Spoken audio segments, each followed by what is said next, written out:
నా దేశం రోజు రోజుకు చీకటితో నిండిపోతోంది. చుట్టూతా ముక్కలుగా కొరికివేయబడ్డ కొండలు, జీవకళ లేని ఇల్లు, ఎటు చూసినా సగం మెదడు మనుషులు. ఈ అసంపూర్ణ మస్తిష్కాలకు కోడింగ్ రాస్తూ బిజీగా కనిపిస్తున్నారు పొలిటికల్ ప్రోగ్రామర్లు. వీళ్ళంతా మచ్చిక చేసుకోబడ్డ జంతువులు. జైలు గోడల్ని భద్రతా భవంతులని భ్రమిస్తూ బతుకులీడుస్తున్నారు. వ్యాపారులు తయారు చేసుకున్న కొనుగోలు యంత్రాలు వీళ్ళు. సత్యాలను వినమంటూ చెవులు మూసుకు తిరుగుతున్నారు.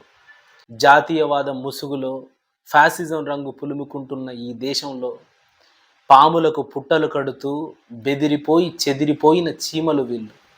కాల్చేసిన సిగరెట్లు, వాడేసిన కాండోమ్లు, విసిరివేయబడ్డ ప్లాస్టిక్ బాటిళ్ళు వీళ్ళ బతుకులు.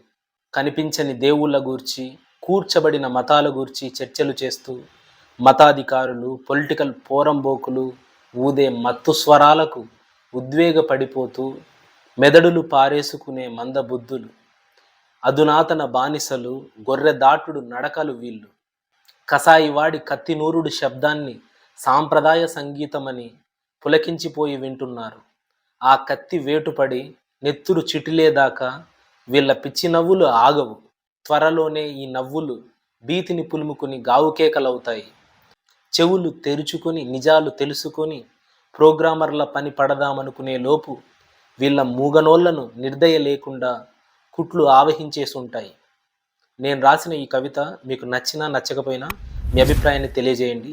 ఒకవేళ ఈ వీడియో నచ్చినట్లయితే లైక్, షేర్, సబ్స్క్రైబ్ చేయండి. Thank you.